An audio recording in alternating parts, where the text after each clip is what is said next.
آج ہم generalise anxiety ڈس order کے بارے میں بات کریں گے۔ جنرلائز انگزائٹی ڈس آرڈر ایک ایسی بیماری ہے جو کہ انسان میں لمبے عرصے تک رہتی ہے۔ لمبے عرصے تک وہ لگاتار ہی بے چینی اور بے سکونی کا شکار ہوتا ہے۔ اس بے چینی کی عموماً کوئی وجہ نہیں ہوتی۔ انسان خود وجہ ڈھونڈنے کی کوشش کر رہا ہوتا ہے کہ شاید اس بے چینی کی یہ وجہ ہو یا یہ وجہ ہو، لیکن وہ پن پوائنٹ نہیں کر سکتا، وہ پوائنٹ آؤٹ نہیں کر سکتا کہ اس بے چینی کی یہ وجہ ہے، یہ وجہ ہے، بس اسے لگاتار بے چینی ہوتی رہتی ہے۔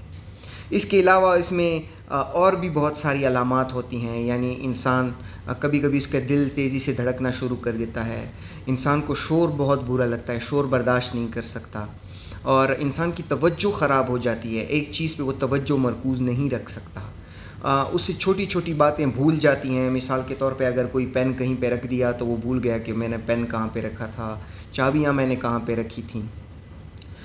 اور کبھی کبھی وہ ایک ایسی حالت میں آ جاتا ہے جسے ڈی پرسنلائزیشن کہتے ہیں، جسے اس میں اپنا آپ اسے کاغذی لگتا ہے، اسے لگتا ہے میں کسی مووی کا حصہ ہوں، میں ایک خواب جیسی حالت میں وہ ہو جاتا ہے، جیسے وہ ایک خواب میں چل پھر رہا ہو۔ یا وہ کبھی کبھی اسے دنیا ایسے لگنے جاتی ہے کہ یہ دنیا ایسے کاغذی سی ہے اور نقلی ہے، اور ایک خواب جیسے حالت میں اسے لگتی ہے کہ دنیا ہے، تو اسے ڈی ریئلائزیشن کہتے ہیں۔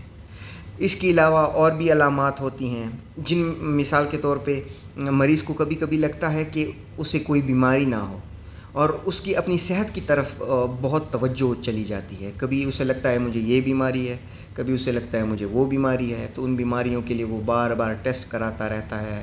کبھی ایک ڈاکٹر کے پاس جاتا ہے، کبھی دوسرے ڈاکٹر کے پاس جاتا ہے۔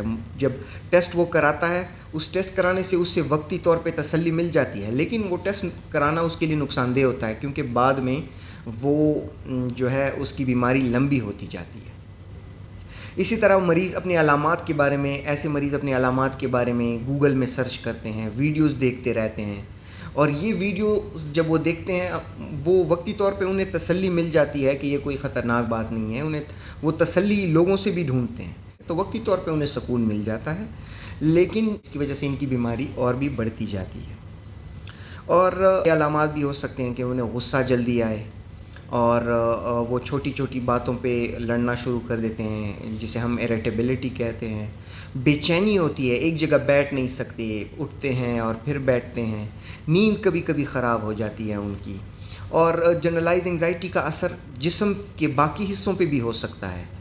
مثال کے طور پہ انہیں بار بار چھوٹے پیشاب کا آنا، سانس جلدی پھول جانا، تھکاوٹ جلدی آنا انسان کو، اور کبھی کبھی پیٹ ان کا خراب ہوتا ہے۔ ایک نام یوز ہوتا ہے جسے اریٹیبل باؤل سنڈروم کہتے ہیں۔ جنرلائز انگزائٹی میں یہ جو پیٹ کی بیماری ہے یہ بھی ہو سکتی ہے مریض کو۔ اس میں یہ ہوتا ہے کہ کبھی پیٹ خراب ہو جاتا ہے، کبھی پیٹ سخت ہو جاتا ہے، پیٹ کے نچلے حصے میں درد شروع ہو جاتا ہے، تو یہ سب علامات جنرلائز انگزائٹی کے مریض کو ہو سکتے ہیں۔ اور یہ علامات جو ہے ایسا نہیں ہے کہ ایک خاص وقت پہ ہوں، یہ جاری رہتے ہیں، کبھی ان کی شدت میں کمی آ جاتی ہے تو کبھی ان کی شدت میں پھر اضافہ ہو جاتا ہے۔ یہ ہوتی کیوں ہے یہ بیماری؟ اس بیماری کی مین وجہ جو ہے وہ موروثی ہے، یعنی ماں باپ سے اس کے جینز ٹرانسفر ہوتے ہیں بچوں میں۔ اس کے علاوہ کچھ اور وجوہات، بچپن میں جو بچے بلی زیادہ ہوئے ہوں، جو لوگ، اور جن پہ سخت حالات بچپن میں گزرے ہوں، تو ان کو یہ بیماری لگنے کا زیادہ خدشہ ہوتا ہے۔ اس کے علاوہ جو لوگ چائے، کافی، سگریٹ، نسوار وغیرہ یا نشہ وغیرہ کرتے ہیں، ان میں ان کے چانسز زیادہ ہوتے ہیں۔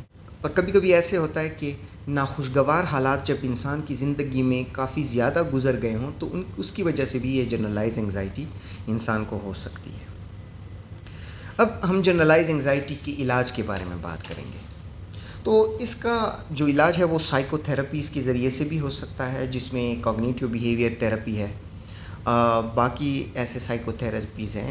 اور کوگنیٹیو بیہیویئر تھراپی میں پھر کیا کرتے ہیں، مریض کو ہم پہلے تو اس بیماری کے بارے میں بتاتے ہیں کہ یہ جو بیماری ہے یہ خطرناک بیماری نہیں ہے۔ اس کے علاوہ مریض کے دماغ میں ان کی سوچیں پرکھی جاتی ہیں کہ ان کی سوچنے کے طریقے میں کوئی غلطی ہو تو وہ صحیح کی جاتی ہے۔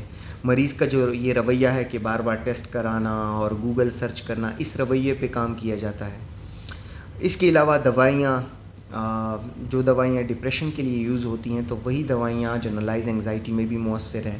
اس کے علاوہ کچھ اور دوائیاں بھی ہیں، تیز دل کی دھڑکن جو ہے اس کو کم کرنے کے لیے، رفتار کم کرنے کے لیے بھی دوائیاں استعمال کی جاتی ہیں، نیند بہتر کرنے کے لیے بھی دوائیاں استعمال کی جا سکتی ہیں۔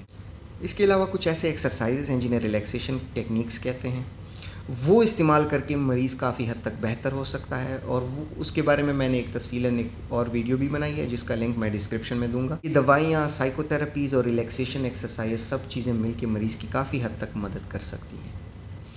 یہ ایک ایسی بیماری ہے جس کے دوبارہ آنے کا خطرہ بہت زیادہ ہوتا ہے، تو عموماً مریض کو یہ بتانا ضروری ہوتا ہے کہ یہ بیماری ٹھیک ہو سکتی ہے لیکن دوائیاں چھوڑنے پہ اس بیماری کا دوبارہ آنے کا خدشہ بھی ہے۔ امید ہے آپ کو جنرلائز اینگزائٹی ڈس آرڈر کی سمجھ آ گئی ہوگی۔ اگر آپ کو یہ ویڈیو پسند آئی ہے تو ہمارے چینل کو سبسکرائب ضرور کریں۔ بہت شکریہ۔